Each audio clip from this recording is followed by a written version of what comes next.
What was your favorite childhood memory? Probably my favorite childhood memory is when I was a little girl, I still have 6 brothers and sisters younger than me. So I didn't have a lot of individual time with my dad. But to learn my times tables, he would take me to the barn with him every night when he milked the cow. And that's how I learned my times tables, because he'd go over the times tables with me. And I had to learn my times tables. Back then, we didn't have cell phones and all this kind of stuff. We had to learn them. We had to know what they were. Yeah, that's cool. That's pretty sweet. Turn your light on.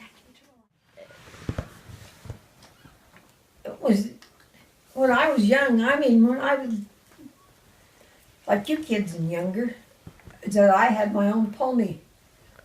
I lived for a horse. I lived for a pony. I remember being around the piano, and my 2 older sisters played the piano and the rest of us would sing. And I enjoyed that a lot. You want to go first? Or Go ahead.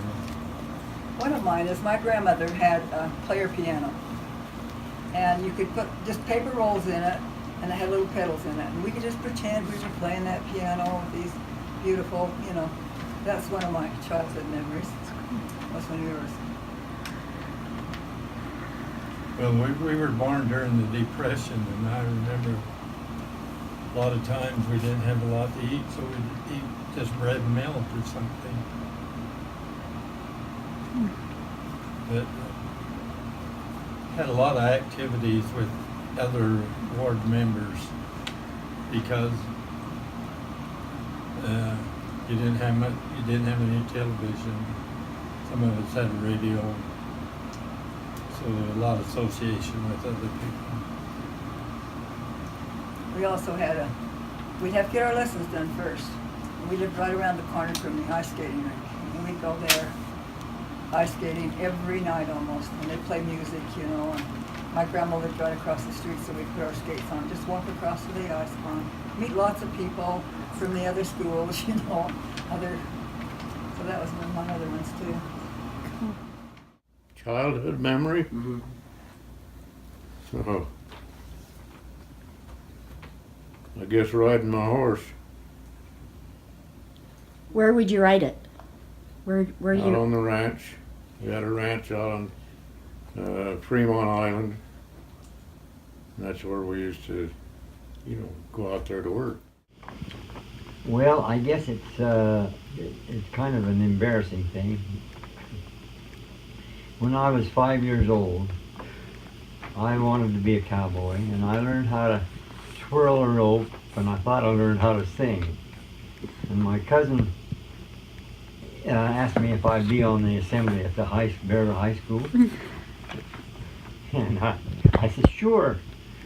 And I practiced, and I got out on that stage at the auditorium at Beaver High School, and I looked at all them people out there, and I froze. I turned around, took off. I'll never forget that as long as I live. I didn't start crying or anything. I just looked at all them people and I froze. I couldn't twirl the rope. I couldn't sing. I think when we used to make homemade ice cream and in an old-fashioned freezer and go visit some of our relatives or friends. What is different now from when you were growing up? Well, one thing is these roads out here are different because they were all gravel. Yeah. There was no pavement. There was no, the grocery stores were different because back then you didn't have all these varieties of vegetables and all this. The people canned their own vegetables and fruit, and there wasn't all of that. There was some of it, but not like it is now. And there's a lot of foods that weren't there then. Existent. A lot of snack foods and stuff weren't. Yeah. Because I mean, when I was a little girl, it was coming out of the Depression, and Second World War was on, and so we were limited. We had ration stamps. Oh. The sugar was rationed, gas was rationed, and tires were rationed. You couldn't buy new tires because all of that kind of stuff had to go to the war. Oh, yeah. So it was rationed, and you could only get so much of it. We worked in Reeves. When I was growing up, I worked. And now the kids don't have to work. Oh my goodness. I remember using a horse and a buggy and a sleigh. I went to first and second grade. They'd take us on a sleigh behind the horse. That was sure different from nowadays. What's that? And she said, what's the difference now than when you were growing up? Now, Uh-huh. Well, we didn't have any drugs. we didn't have any of those temptations. And when anybody that just would smoke, they were the bad ones. And now it's all this drugs and I don't know. What do you think? we didn't have a lot, and a lot of times the store was up here, so when we'd go, you might have a quarter to spend, but you could buy a lot of stuff for a quarter. Even a loaf of bread was 10 cents. And even when we got married, gas was 25 cents a gallon. Stuff was just a lot cheaper. Went to the show house every week, for entertainment. Things were a lot cheaper. It's different now? Well, there's too many people now to satisfy me. I agree. When I was growing up, there's probably only a fourth the amount of people as there is today. And I lived in a small town down in West Point, and back then everybody knew everybody. Now you don't know anybody. That's the difference. Oh my, everything's different. When I was growing up, we didn't have we had running water in the house, but we didn't have bathrooms.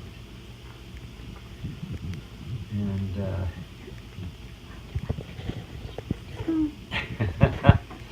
we had to use the outhouse. So you still had outhouses when you were growing up and stuff? Huh? So did you grow up in northern Utah? I grew up Up here? up the road about Oh, so was that terrible in 200 the winter? yards. Was that hard in the winter then to have to go outside and go to the bathroom? Because I Well, complain that I yes. have to wake up in the winter in my house and I live indoors. No, it was kind of hard. It was cold in the winter. I mean, winters then, when it would snow, we could take sleighs and walk and go down to the Moab Hill to ride sleighs down. Mm-hmm. And when the fences didn't matter, we'd go right over the top of the fences. Snow was that deep usually every winter. Oh, that's great. So like a winter like we had this last winter. Well, it probably wasn't quite as bad as this last one we had, but they were bad. But then they didn't have the equipment to clear roads or anything back then either. Well, we didn't have electricity, we didn't have a phone. We Didn't have a bathroom. we only went to town maybe once a week, or maybe not that often. Do you have children, and if so, how many? I have 2 boys. Yeah. 2 boys is what I have. I guess I've got 4. 9.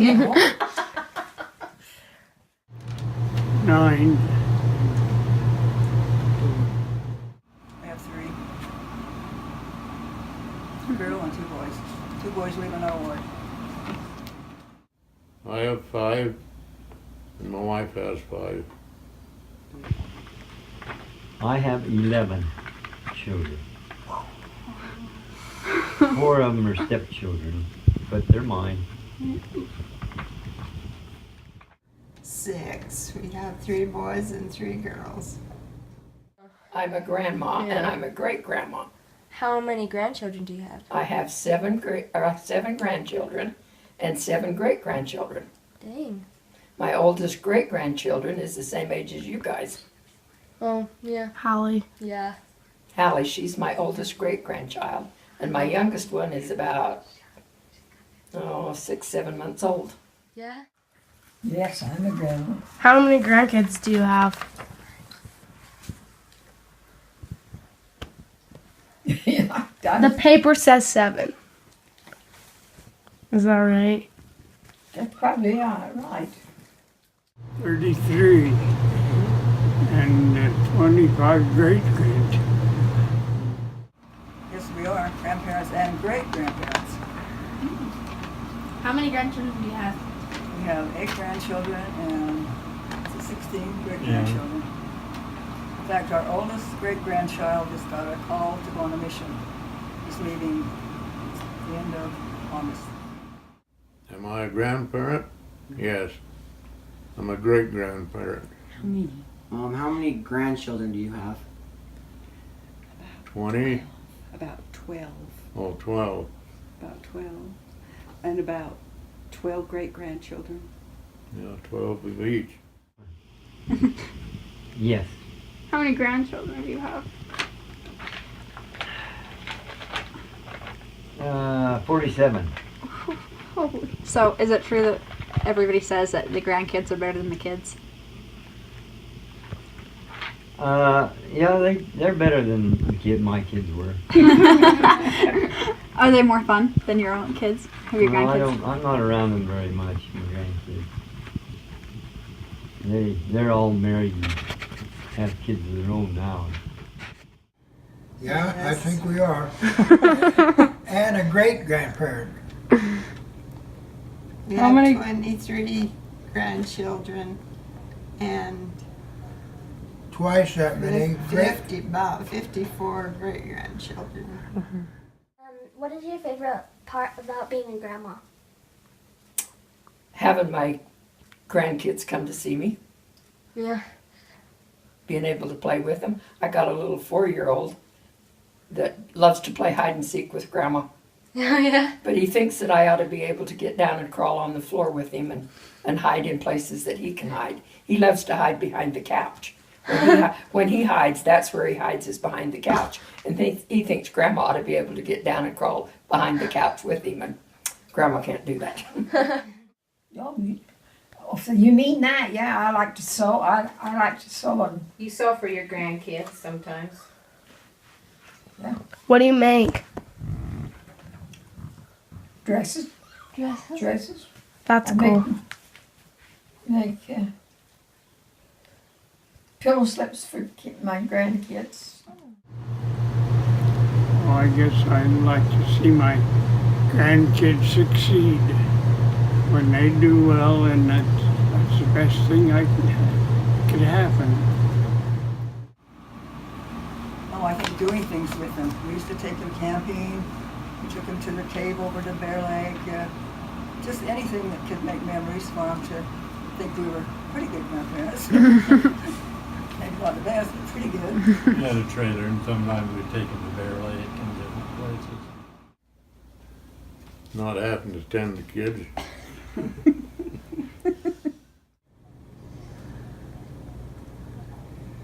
I would say watching each and every one of them mature and, develop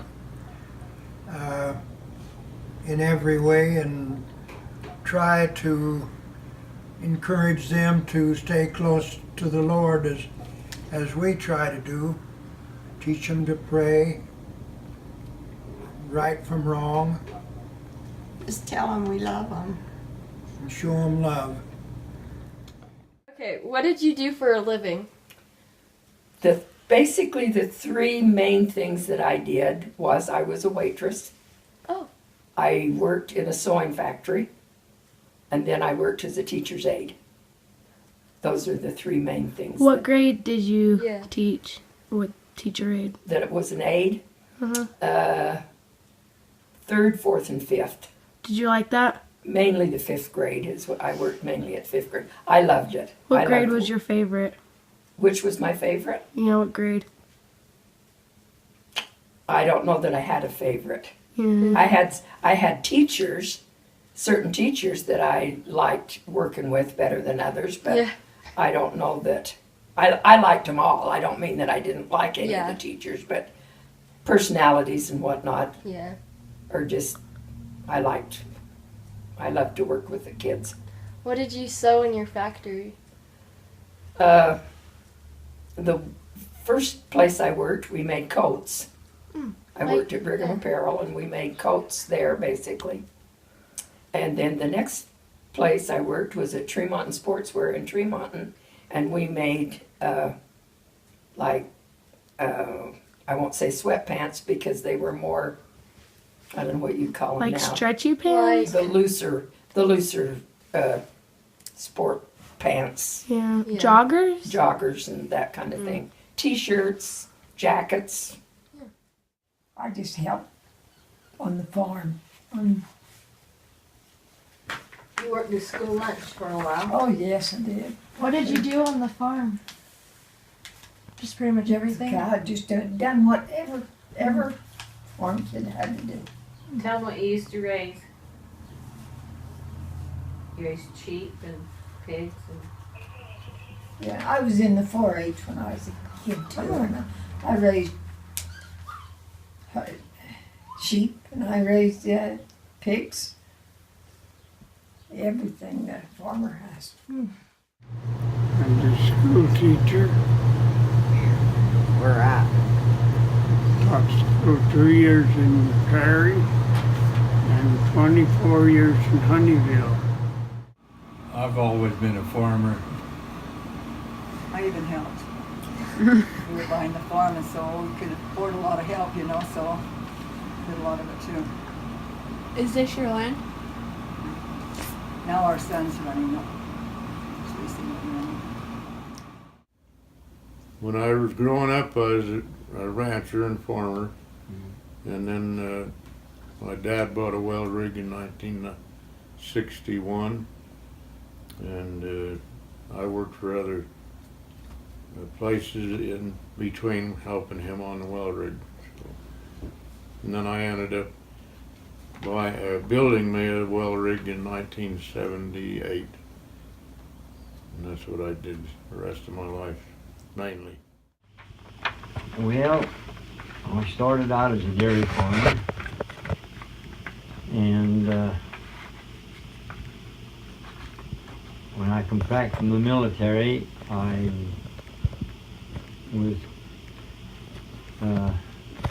farming with my father in the dairy, and after I got married, I had to find some more jobs besides dairy, so I worked at Thiokol for 15 years, ATK, and when I quit there, I worked at the feed and fertilizer place in Garland for another 15 years. And then I went into real estate for 5 years. And then my wife and I went on a mission to Australia. And after we come home, I would have had to take another course in real estate to get my license back, and I didn't want it, so after that I just knocked around. Odd jobs here and there. Well, I have farmed practically all my life,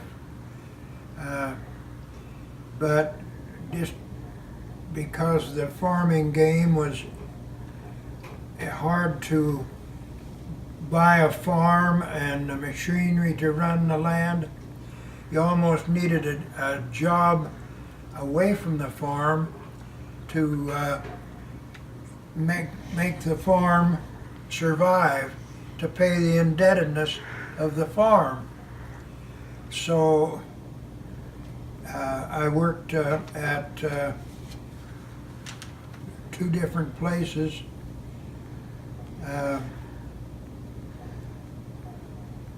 I farmed, helped my father until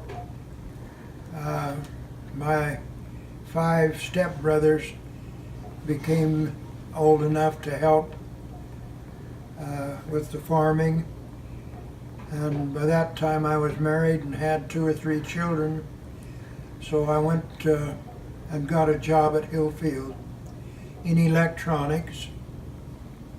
I worked in aircraft radio and radar for 4.5 years, and then transferred from there to Thiokol, went into instrumentation electronics at Thiokol, and that was I think one of the best things I ever did.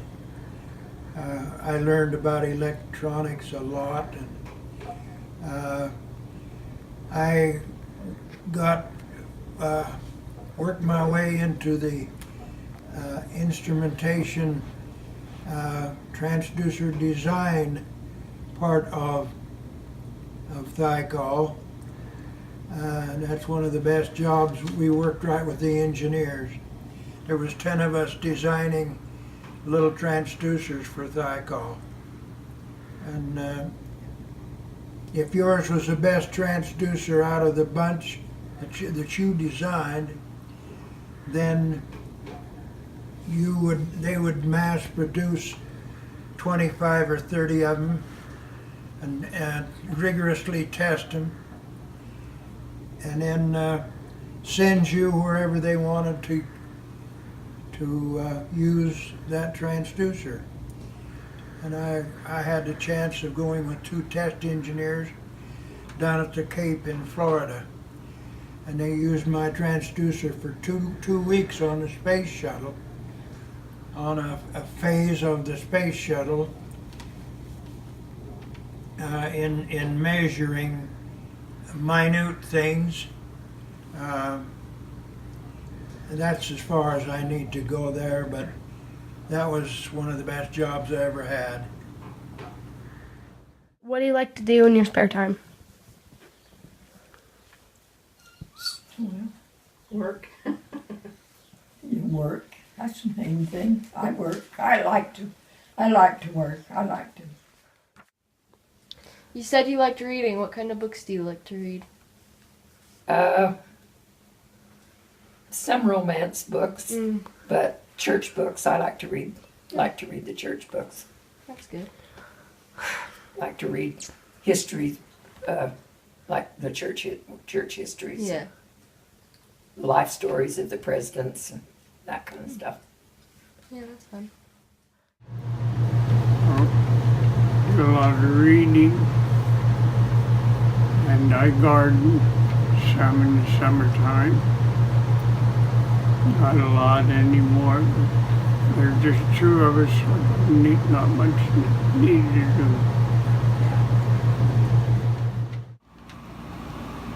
Well, in some of our spare time, we officiated in the Logan Temple. And we'd get up at 3 o'clock in the morning, and we'd be over there by about 4 and dressed to start a session by 5 o'clock. So we did that for quite a few years. And went to the morning session, didn't we? And then we went to the afternoon session, so when they just started that, so that we could help train them.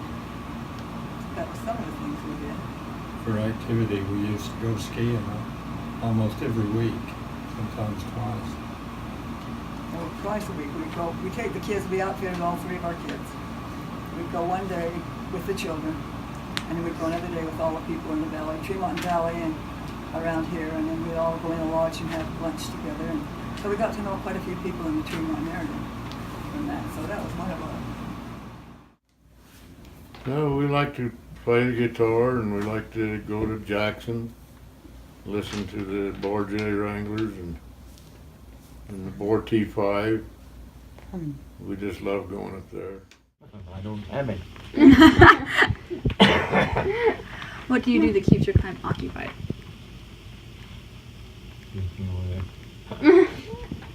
Oh, I read a little bit and play Facebook all day. Some days. And I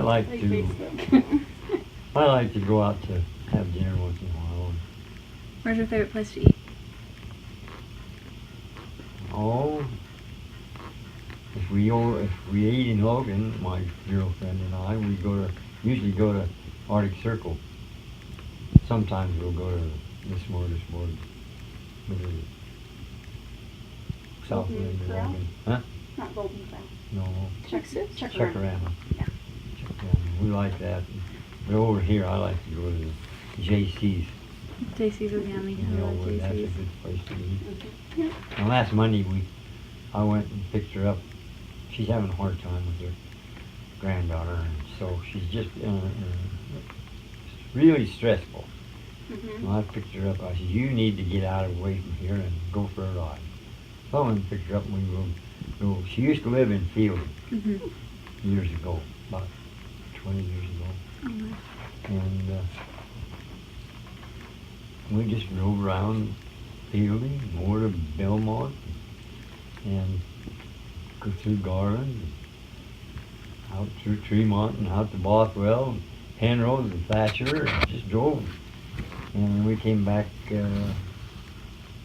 about 12 or 12:30 into Tremont and went to the grill and had a nice meal. That's awesome. I love the grill. Grill's yummy. The grill's a good place to eat. Trouble is they feed you too much. Well, what would your thought be on that, sweetheart? I used to love to sew and different things, but now I've settled down to crocheting. What about you, Grandpa? I've always loved to fish. My father never had time to fish with me, and so when I kind of semi-retired from my job, I started doing quite a bit more fishing. What is your favorite hobby now that you're retired? Well, I used to love to work in the yard, and I would still love to be able to do that, but I can't do that anymore very much. I love to crochet, knit, quilt, those kind of things. Yeah. Read. My eyes won't let me do a lot of reading anymore, but that's the kind of things I like to do. Your hobby's your sewing machines, isn't it?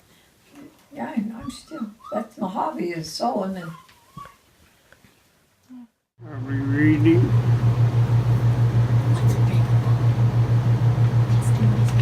What's your favorite book?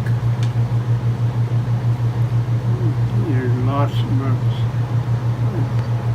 Like when I was teaching school, I guess one of the best ones was Where the Red Fern Goes. That's a good one. A book called Big Mutt about a dog story. Kids really enjoyed those too. Nothing about the same things we did. All the time, work.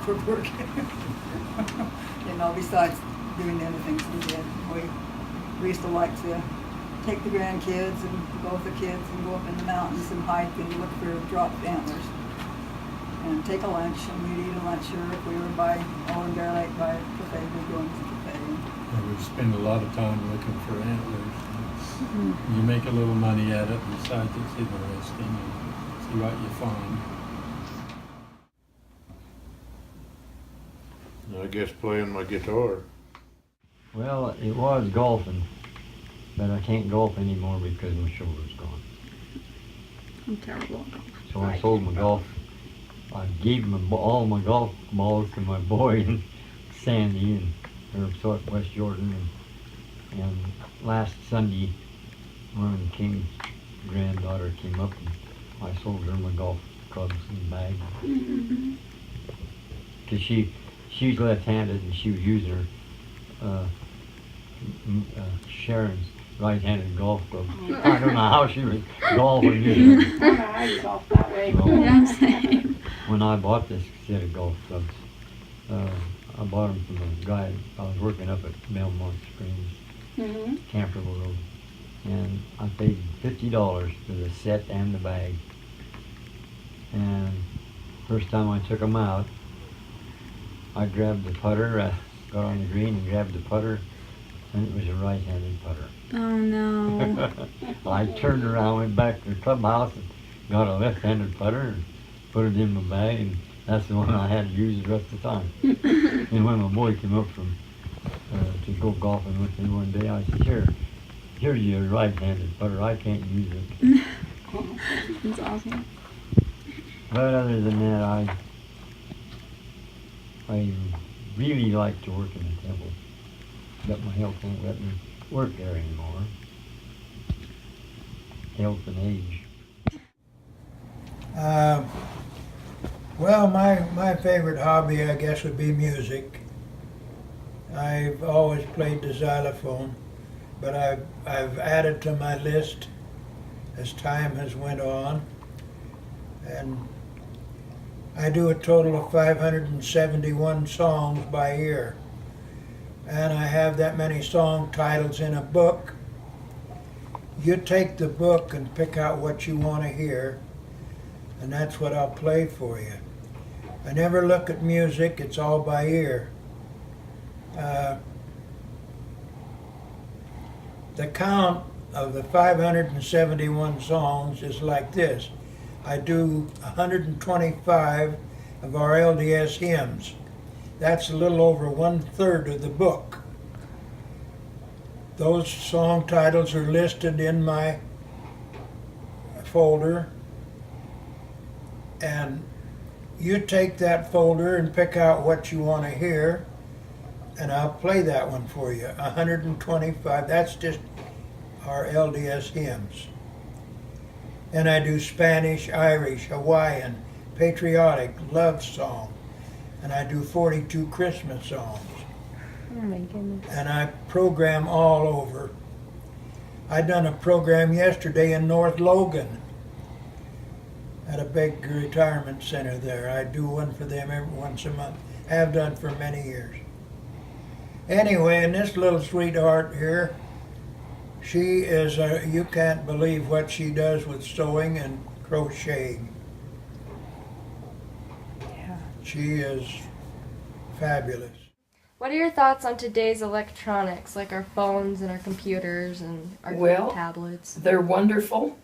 They're a wonderful invention, except I get really, I won't say, well, irritated. I get irritated when my grandkids come to see me and they're like this with their phones. Yeah. Instead of putting them down and visit. Yeah. Yeah. That's an issue. But the computer is a wonderful invention for everything. It's really great for the genealogy and whatnot that can be done with it. I wish I knew more about it. Yeah. But I don't. I have to ask for help a lot. What do I? You don't really have any I don't thoughts. Your have any. electronics is the TV and cable TV. What? Well, a lot of it's beyond me. I do have a cell phone and computer, but I don't do a lot with them. Well, my thoughts on electronics are they can be good, but they can be bad too. You know, we got married, it'll be 69 years in October that we've been married. We didn't even have a TV signal up here. You know, and now we have TV. But I think it can be good, and I think it can be bad. What do you think? Yeah. Well, electronics is really growing advancing so fast that you can't keep up with them. I mean, they get a unit one minute, and the next thing you know, it's obsolete because they've built something better. So that's one thing I don't like about it. It's great to have, when you need us, just like us going out in the West Country. We'd love to be able to have a phone that worked, so if we have trouble, we could call.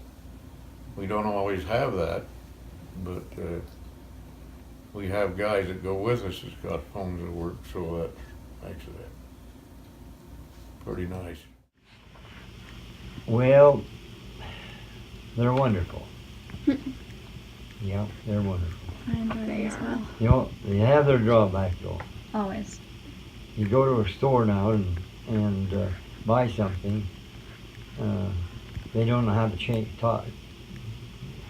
they don't know how to count change back. If it don't tell them on the machine, they're lost. And if they're used right, they're wonderful. I can't learn. I can't hardly learn to use my cell phone.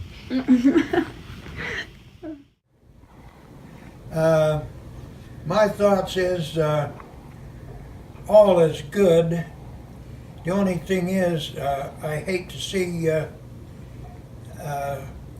all of these smartphones with all the contraptions and so forth on them, because people start to texting each other and driving, and that's extremely dangerous, and it's causing a lot of problems with the whole world, and I don't know how to better that.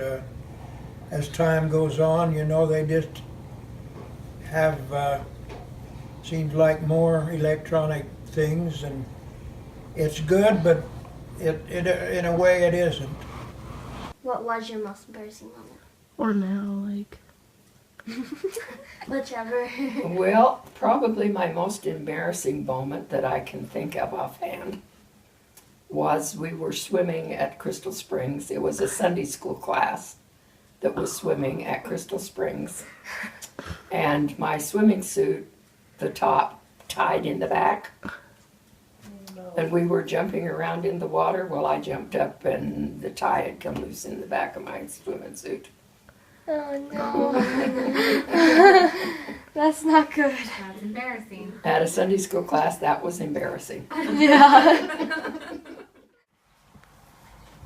Right now, you kids. You know, you caught me. I'm getting old and I can't remember like I should.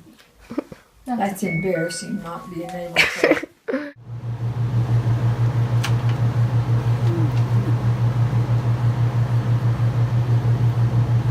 Well, I guess I've got a few embarrassing things, but I can't pick out anything right now. The most embarrassing moment. I don't. I can't think of much, but sometimes I call people by the wrong name. And that's kind I of wouldn't dare tell what embarrassing. one of mine is, but I'll tell you another one. I was over to the store, and it was about in probably in the 1980s or 90s. And it was on my birthday, March the 22nd. So, same as Sherry's. And I went to write out my check, and it just naturally, I wrote March the 22nd, and the year I was born, 1930. And the clerk took it, and he looked at it, and he said, "We're not in the Twilight Zone." And I'm going, "Why?" And he said, "You wrote 1930. I said, "Oh, today's my birthday." When I write March the 22nd, I just naturally write 1930. So that was kind of embarrassing. Well, I'm always forgetting to wear my teeth, so maybe that's an embarrassment.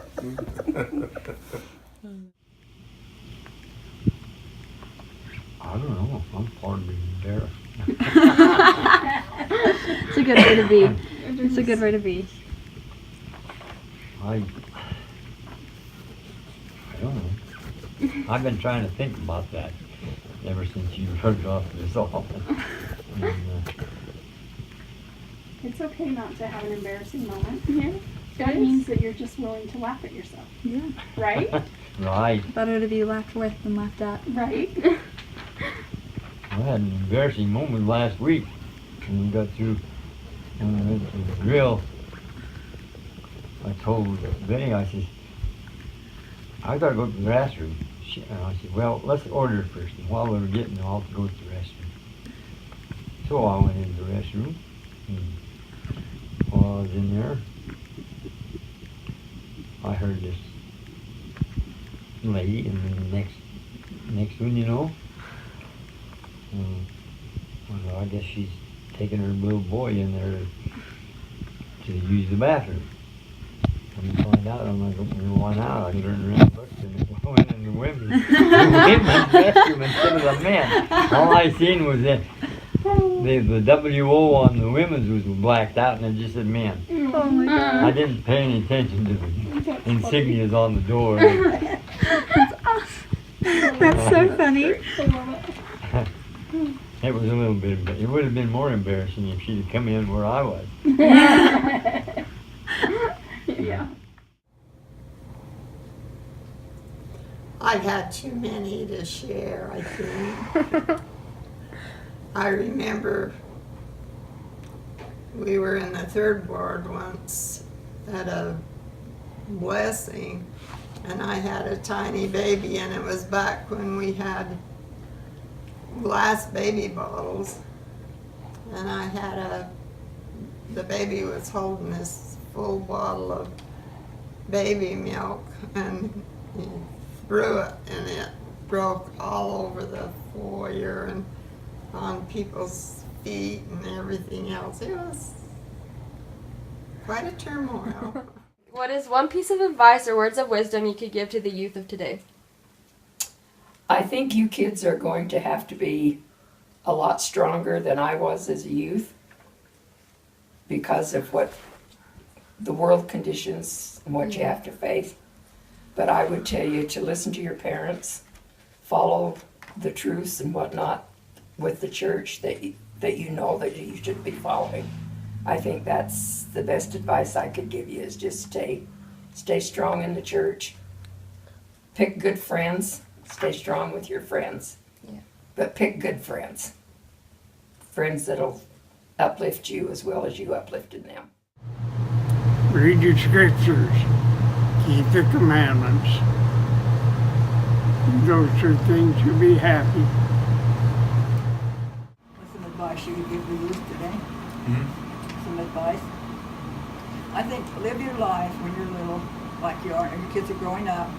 Always keep yourself within mind that you want to be temple worthy, so that when the time comes, you will be temple worthy. And there's so many temptations out there. And if you're true to the faith, I think you'll be okay. I'd say if you always follow the prophet, you won't have a problem. I agree. Learn how to work. Well, learn all you can, but stay true to the church, because I have a daughter that isn't true to the church anymore, and her life is terrible. But that would be my advice. Watch who you run around with. Pick good crowds, good friends.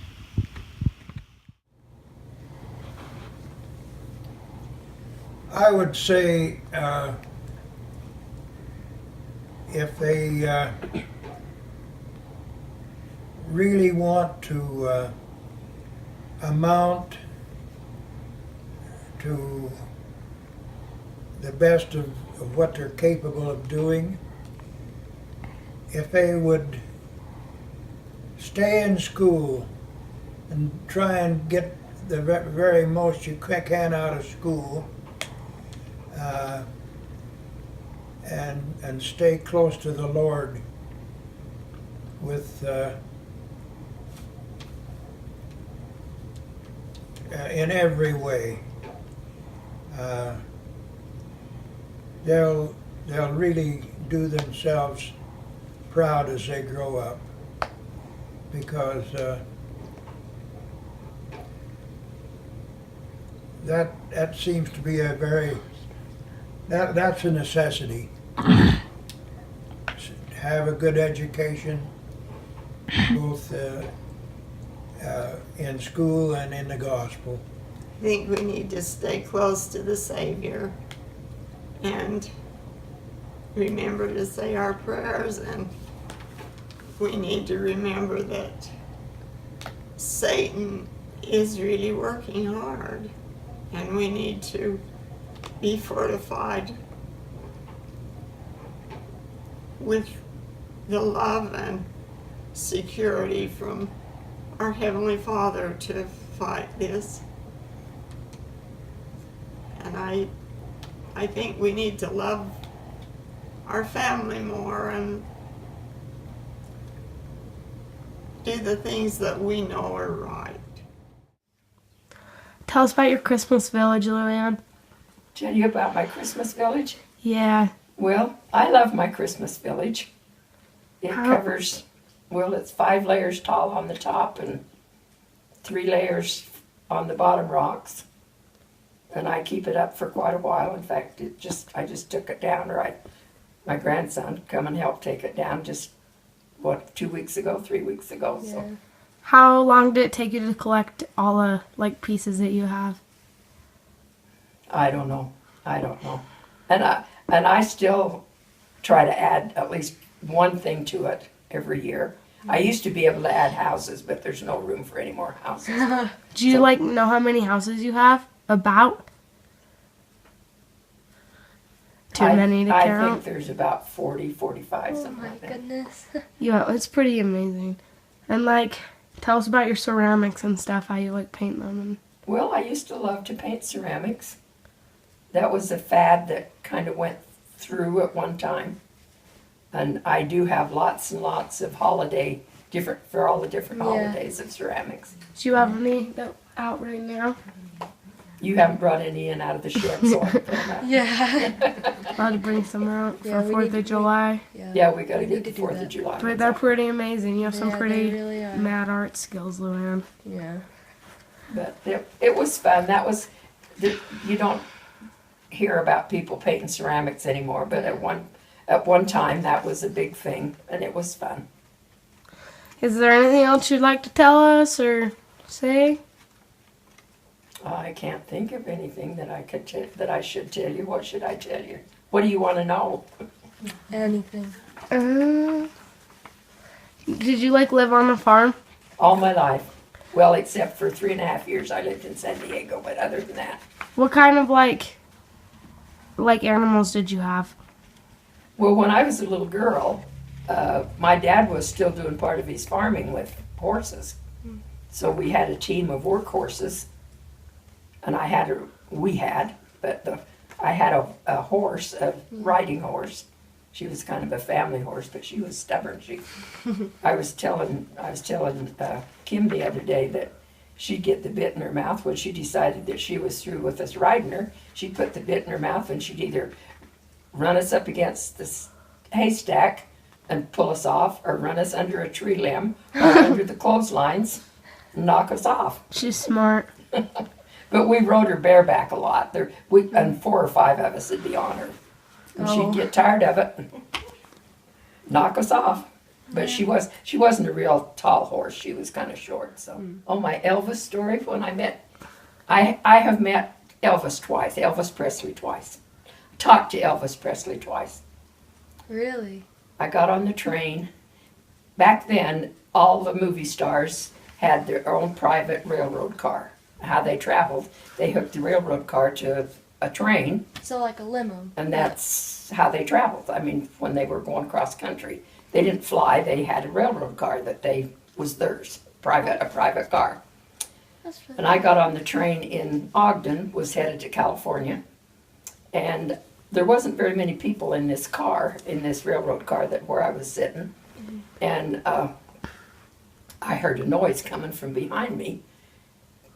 Kind of a couple of noisy boys, I'll say, coming from behind me. Well, they got right to where I was sitting, and this one guy said, "Well, hi," and I said hi, and they walked on.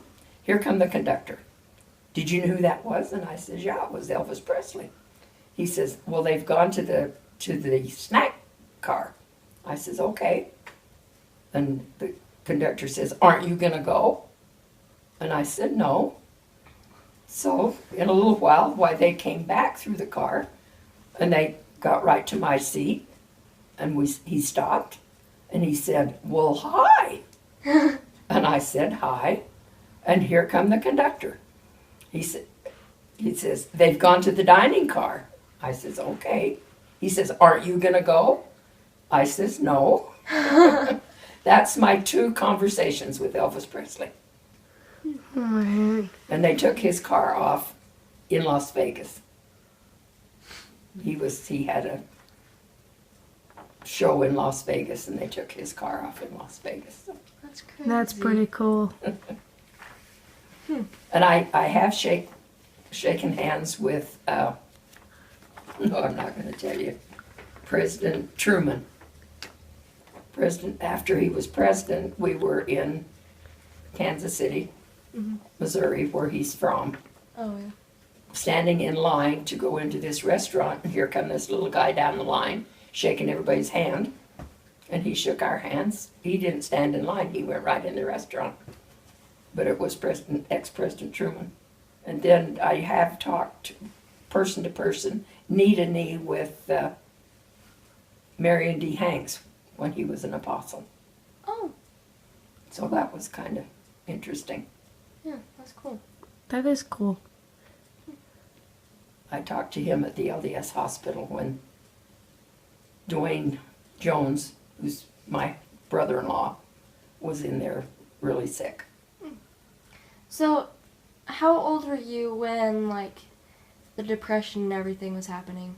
Well, I hadn't been born. I wasn't born until 1936. And the Depression was actually during 1929 to 1932. That was when the most of the Depression was on. And then the Second World War started in 1942, so I wasn't very old. Yeah. I don't remember when the Second World War started, but I remember when it ended. I was old enough to remember. How old are you? I think I was about 7 when it ended. Yeah, that's crazy. And I remember the people being excited and Yeah, when that finally come to an end. I bet. These horses over here, is that your Yeah, they're my hobby. collection? Yeah. That is cute. What are they called? Is it carousel or The carousel top horses? ones is carousel horses. They go around like so. It does go around. Does it? Oh, it goes around. Does it play music too? Plays music as it goes around. Oh, fun. Story. Do you have one story that you'd like to tell us? Story to tell you? Your favorite story. Do you have a favorite story that happened that Well, you'd like to share? and a lot of favorite stories. I guess when I was, let's see, what grade are you guys in? 9th grade, yeah. I was about your age, I guess. We lived out at Arco, Idaho. And we just moved there. And some of the kids from school came by our place and went out along the Lost River. And they caught a lot of real nice big fish. They came back and showed them to me, and I thought, well, I ought to try that. So I took a fishing pole and went down to do some fishing, and I was really intent on watching a big trout that was after my hook. And somebody just poked me on the shoulder. I turned around and there was a game warden. He said, "Don't you know there's game laws around here?" I wasn't aware of that. The other guy just came from fishing. But he said, "You'll have to come with me and we'll talk to your dad." So we walked back up on the hill where he had his pickup. He took his pistol out of his pocket and sat it on the seat there and took me down to talk to my dad. So we parked out front and I went in to get my dad. And there he was in the front room cleaning fish that he'd caught down in the corral right close to the house. Oh, The game warden was out there. They told up and took him in the bedroom, put him under the bed, and went out and talked to the game warden. Oh, that's funny. Dad couldn't say a thing to me about what I did, because he just as guilty as I was. That's awesome. Oh, that's neat. The one thing that I really go back to is when I was about 14 years old.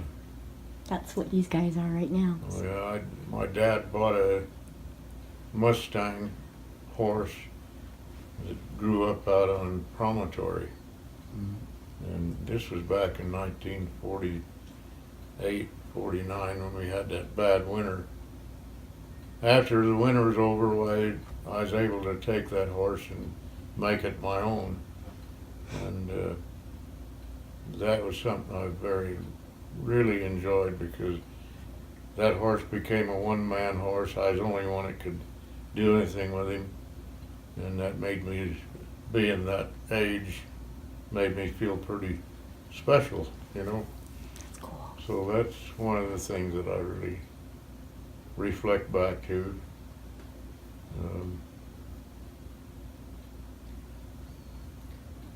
Working on the farm was hard, but it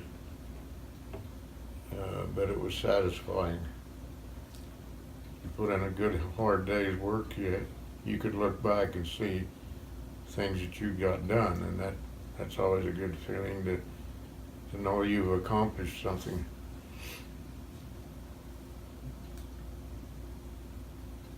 Meeting her was one of my greater times.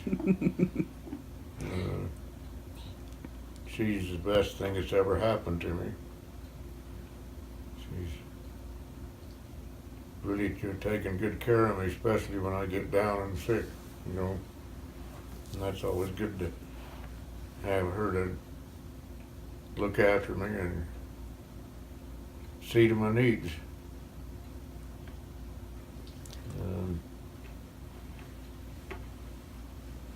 Here a few years ago, I took on a drilling job in Nevada for True Drilling out of Casper, Wyoming. That was quite an experience. We drilled out in Nevada. We drilled, I think, 88 holes, 500 feet deep. Just looking for geothermal. So that's been an experience that I've thoroughly reflect on, because I made good money and had good equipment, worked for good people. And that makes a big difference. What part of Australia were you in? New South Wales, in Sydney, and north and south of Sydney. I have a brother right now, and he's in Brisbane on his mission. Yeah, I know. Yeah, that's so cool. I knew we had a young lady in our mission that moved up to Brisbane while we were there. It was interesting because we tried to find her. We had her name on the ward roster, but we couldn't locate her. Oh, really? And so one day we just decided that we was going to find her this day. And we knew she lived between Port Macquarie and Kempsey. And so we just started driving up the road, and we couldn't see any mailboxes or anything. And we got into Kempsey, and on the way back, we pulled off of the road, and we said a prayer. And we asked the Lord if He wanted her found, He was going to have to help us. And so we went back on the road. The next house we come to, I thought, well, we'll go in. If maybe they'll know where she lives if this isn't her place. And the lady says, no, I don't know her. But she says down the road about, 3/4 of a mile, there's a gate that on an angle. And she said it has J and J Williams on it. Well, the lady we was trying to find was Julie Williams. So we said, well, maybe this is it. So we went through the gate, and the road kept getting narrower and narrower down through the trees. Once it opened up into a big bowl, sort of thing.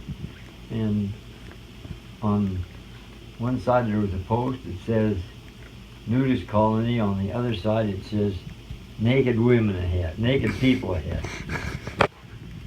We didn't go in. I was driving a Toyota Corolla. And how I ever got that car turned around on that road, I'll never know. I'll bet I pulled up and backed up about 15 times to get turned around and we took off. So, but anyway, we knew where she was, and so we found her telephone number, and we called her. And she said, "Oh," she says, "I'm sorry," she says, "I should have let you know." I said, "Well, you didn't even know us then." And so we made an appointment to go back. She says, "Come back and I'll make sure that people have their clothes on." So a week later we went down and went through the gate, and just about the time I got through that, it wasn't actually a gate, it was just an opening in a fence line. And I looked up, and here comes a naked old woman with a little kid on her hand, naked. And we didn't go to meet her that day. We just turned around and right back. And anyway, we called her up, and she said, "Oh, I'm sorry. She said, I told them that they had to have their clothes on." And she said, "They didn't pay any attention to it." So anyway, we met her at Kempsey in the park after that. We never did go into her house. Good call. But her husband was in the National Guard, in Australian Guard. And when he met her, or when she met him, it was at a young single. Oh, really? Young singles event? Mm-hmm. That's awesome. And she didn't know that he was a nudist until after they'd been married and had 3 children, 2 little boys and a little girl. That's crazy. Anyway, she divorced him, or she didn't divorce him, she just left him. Oh. Took her kids and went up to Brisbane. Crazy. Anyway, he found out where she was, and he went up one year at Christmas time, before Christmas, and asked her if he couldn't take the boys down to live with him for Christmas.